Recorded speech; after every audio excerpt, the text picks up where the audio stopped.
Hello everyone, welcome back to your channel the ultimate audio book.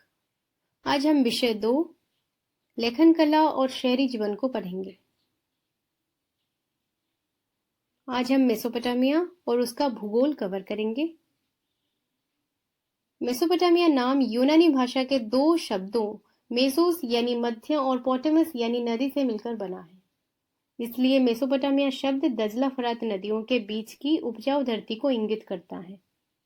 शहरी जीवन की शुरुआत मेसोपोटामिया में हुई थी। फरात यानी कि यूफ्रेट्स और दजला यानी कि टाइग्रिस नदियों के बीच स्थित ये प्रदेश आजकल इराक गणराज्य का हिस्सा है। मेसोपोटामिया की सभ्यता अपनी संपन्नता, शहरी जीवन, विशाल एवं समृद्ध साहित्य, गणित और खगोल विद्या के लिए प्रसिद्ध है। मेसोपोटामिया की लेखन प्रणाली और उसका साहित्य पूर्वी भूमध्य सागरीय प्रदेशों और उत्तरी सीरिया तथा तुर्की में 2000 ईस्ट पूर्व के बाद फैला, जिसके फलस्वरूप उस समस्त क्षेत्र के राज्यों के बीच आपस में यहाँ तक कि मिस्र के फराओं के साथ भी मेसोपोटामिया की भाषा और लिपि में लिखा पढ़ी होने लगी। यहाँ हम शहरी जीवन और लेखन के बीच के संबंधों की खोज करने का प्रयत्न करेंगे और फिर यह जानना चाहेंगे कि लेखन की सतत परंपरा से क्या क्या प्रतिफल प्राप्त हुए। अभिलिखित इतिहास के आरंभिक काल में इस प्रदेश को मुख्यतः इसके शहरीकृत दक्षिणी भाग को सुमेर और अक्कद कहा जाता था। 2000 ईस्ट पूर्व के बाद जब बेबीलोन एक महत्वपूर्ण शहर बन गया, तब दक्षिणी क्षेत्र को बेबीलोनिया कहा जाने लगा। लगभग 1100 ईस्ट पूर्व से जब असीरियाइयों ने उत्तर में अपना राज्य स्थापित कर लिया, तब उस क्षेत्र को असीरिया कहा जाने लगा। उस प्रदेश की प्रथम ज्ञात भाषा सुमेरियन यानी सुमेरी थी। धीरे धीरे 2400 ईस्ट पूर्व के आसपास जब अक्कदी भाषी लोग यहाँ आ गए, तब अक्कदी ने सुमेरी भाषा का स्थान ले लिया। अक्कदी भाषा सिकंदर के समय यानी कि 336 से 323 ईस्ट पूर्व तक कुछ क्षेत्रीय परिवर्तनों के साथ फलती फूलती रही। 1400 ईस्ट पूर्व से धीरे धीरे अरमाइक भाषा का भी प्रवेश शुरू हुआ।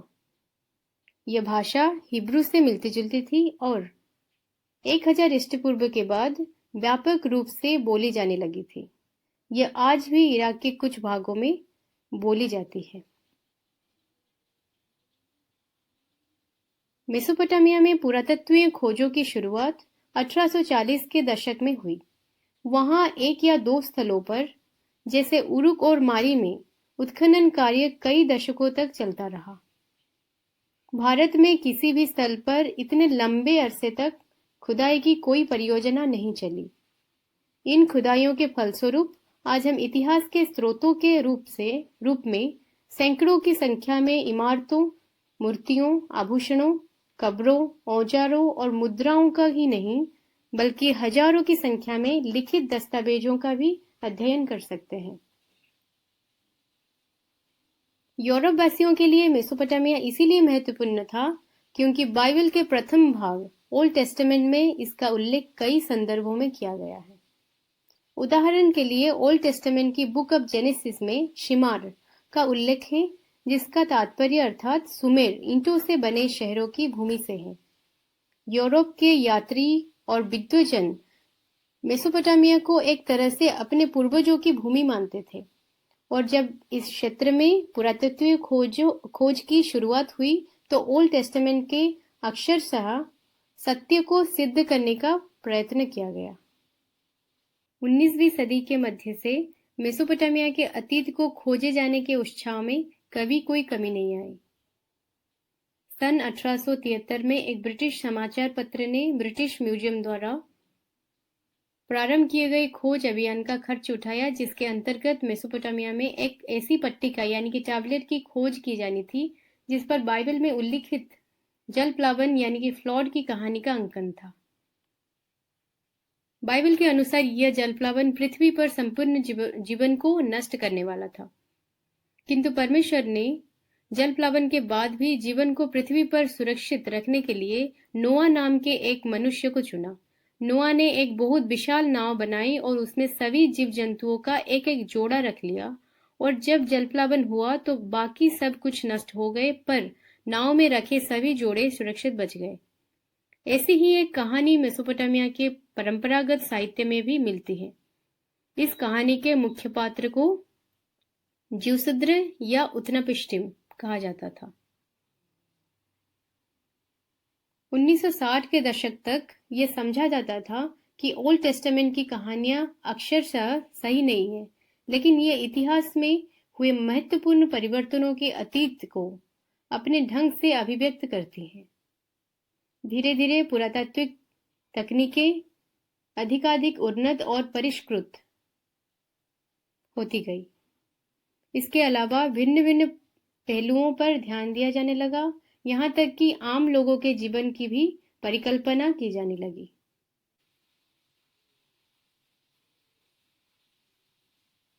मेसोपोटामिया और उसका भूगोल।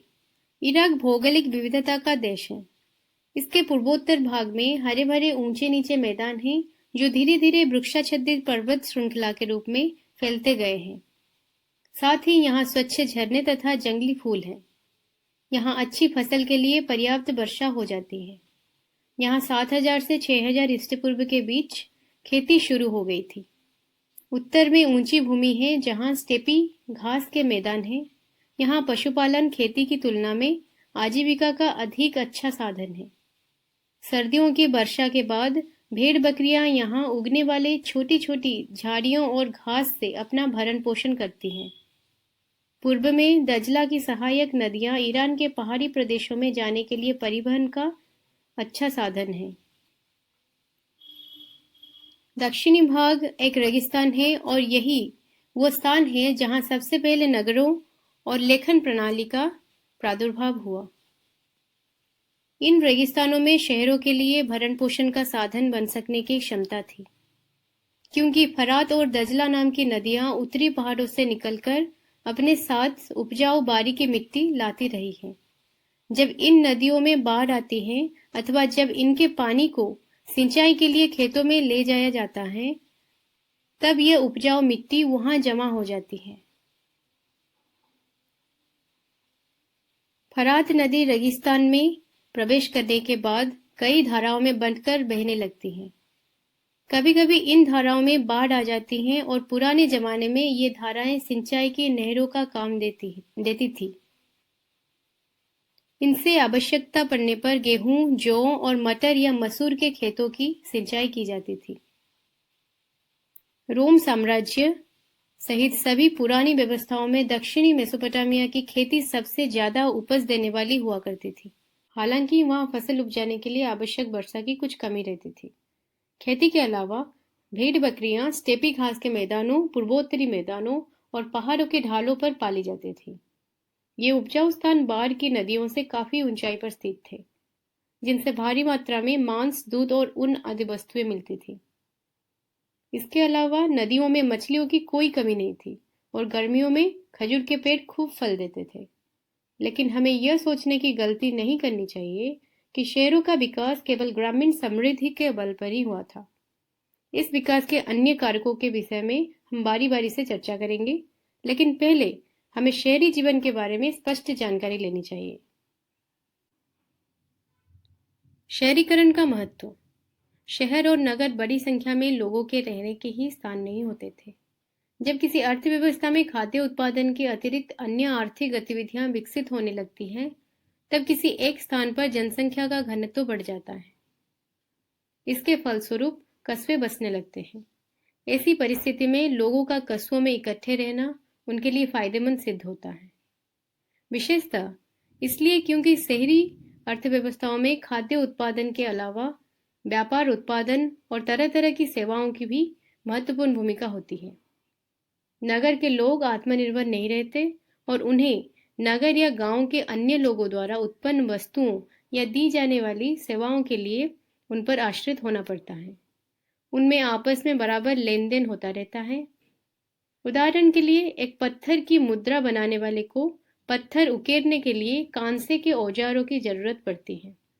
वो स्वयं ऐसे औजार नहीं बना सकता और वो यह भी नहीं जानता कि मुद्राओं के लिए आवश्यक रंगीन पत्थर वो कहां से प्राप्त करे। उसके विशेषज्ञता तो सिर्फ नक्काशी यानी पत्थर उकेरने तक ही सीमित होती है। वो व्यापार करना नहीं जानता। कांसे के औजारों बनाने वाले भी धातु, तांबा या रांगा लाने के लिए खुद बाहर नहीं जाता। साथ ही उसे ईंधन के लिए हरदम लकड़ी के कोयले की जरूरत रहती है। इस प्रकार श्रम विभाजन, डिवीजन ऑफ लेबर, शहरी जीवन की विशेषता है। मेसोपोटामिया के प्राचीनतम नगरों का निर्माण कांस्य युग यानी लगभग 3000 ईस्वी पूर्व में शुरू हो गया था। कांसा तांबे और रांगे के मिश्रण से बनता है। कांसे के इस्तेमाल का मतलब है कि ये धातुएं दूर दूर से मंगाई जाती थी। बढ़ई का सही काम करने, मनकों में छेद करने, पत्थर की मुद्राएं उकेरने, फर्नीचर में जड़ने, सीपियां काटने आदि कामों के लिए धातु के औजारों की जरूरत पड़ती थी। मेसोपोटामिया हथियार भी कांसे की ही होती थी। उदाहरण के लिए भालों की नोकें कांसे की बनी होती थी। इसके अलावा शहरी अर्थव्यवस्था में एक सामाजिक संगठन का होना भी जरूरी है। शहरी विनिर्माताओं के लिए ईंधन, धातु, विभिन्न प्रकार के पत्थर, लकड़ी आदि जरूरी चीजें भिन्न भिन्न जगहों से आती है, जिनके लिए संगठित व्यापार और भंडारण की भी आवश्यकता होती है। शहरों में अनाज और अन्य खाद्य पदार्थ गांवों से आते हैं और उनके संग्रह तथा वितरण के लिए व्यवस्था करनी होती है। इसके अलावा और भी अनेक प्रकार के क्रियाकलापों में तालमेल बैठना पड़ता है। मुद्रा काटने वालों को केवल पत्थर ही नहीं, उन्हें तराशने के लिए औजार और बर्तन भी चाहिए। जाहिर है कि ऐसी प्रणाली में कुछ लोग आदेश देते हैं और दूसरे उनका पालन करते हैं। इसके अलावा शहरी अर्थव्यवस्था को अपना हिसाब किताब लिखित रूप में रखना होता है। वारका शीर्ष 3000 ईस्ट पूर्व उरुक नगर में स्त्री का यह सिर एक सफेद संगमरमर को तराशकर बनाया गया था। इसकी आंखों और भौहों में क्रमशः नीले लाजवर्द तथा सफेद सीपी और काले डामर की जड़ाई की गई होगी। सिर के ऊपर एक खांचा बना हुआ है जो शायद गहना पहनने के लिए बनाया गया था। यह मूर्तिकला का एक विश्व प्रसिद्ध नमूना है। इसके मुख, ठोड़ी और गालों की सुकोमल सुंदर बनावट के लिए इसकी प्रशंसा की जाती है। यह एक ऐसे कठोर पत्थर में तराशा गया है जिसे काफी अधिक दूरी से लाना पड़ा होगा।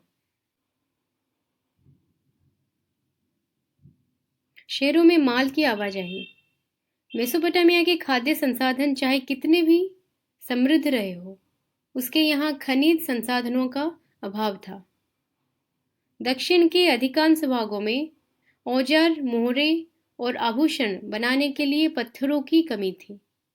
ईरा की खजूर और पोपलर के पेड़ों की लकड़ी, गाड़ियों के पहिए या नावें बनाने के लिए कोई खास अच्छी नहीं थी, और औजार, पात्र या गहने बनाने के लिए कोई धातु वहां उपलब्ध नहीं थी। इसलिए हमारे विचार से प्राचीन काल के मेसोपोटामिया लोग संभवतः लकड़ी, तांबा, रांगा, चांदी, सोना, सीपी और विभिन्न प्रकार के पत्थरों को तुर्की और ईरान अथवा खाड़ी पार के देशों से मंगाते थे, जिसके लिए वे अपना कपड़ा और कृषि जन्य उत्पाद काफी मात्रा में उन्हें निर्यात करते थे। इन देशों के पास खनिज संसाधनों की कोई कमी नहीं थी, मगर वहां खेती करने की बहुत कम गुंजाइश थी। इन वस्तुओं का नियमित रूप से आदान प्रदान तभी संभव होता जबकि इसके लिए कोई सामाजिक संगठन हो जो विदेशी अभियानों और विनिमयों को निर्देशित करने में सक्षम हो। दक्षिणी मेसोपोटामिया के लोगों ने ऐसे संगठन स्थापित करने की शुरुआत की। शिल्प, व्यापार और सेवाओं के अलावा कुशल परिवहन व्यवस्था भी शहरी विकास के लिए अत्यंत महत्वपूर्ण होती है। भारवाही पशुओं की पीठ पर रखकर या बैलगाड़ियों में डालकर शहरों में अनाज या काठ, कोयला लाना ले जाना बहुत कठिन होता है, क्योंकि उसमें बहुत ज़्यादा समय लगता है और पशुओं के चारे आदि पर भी काफ़ी खर्च आता है। शहरी अर्थव्यवस्था इसका बोझ उठाने के लिए सक्षम नहीं होती। इसीलिए परिवहन का सबसे सस्ता तरीका सर्वत्र जलमार्ग ही होता है। अनाज के बोरों से लदी हुई नावें या बजरे नदी की धारा अथवा हवा के वेग से चलते हैं, जिसमें कोई खर्चा नहीं लगता, जबकि जानवरों से माल की ढुलाई की जाए तो उन्हें चारा खिलाना पड़ता है। पुराने मेसोपोटामिया की नहरें और प्राकृतिक जलधाराएं छोटी बड़ी बस्तियों के बीच माल के परिवहन का अच्छा मार्ग थी। और आगे इसी अध्याय में मारी नगर का जो विवरण दिया गया है उसे पढ़ने से यह स्पष्ट हो जाएगा कि फरात नदी उन दिनों व्यापार के लिए विश्व मार्ग के रूप में कितनी अधिक महत्वपूर्ण थी। दोस्तों, आज का सेशन हम यहीं पे ख़त्म करते हैं। If you like the audio book, don't forget to like, share and subscribe to ultimate audio book. I'll meet you with a new chapter. Till then, take care and bye bye everyone.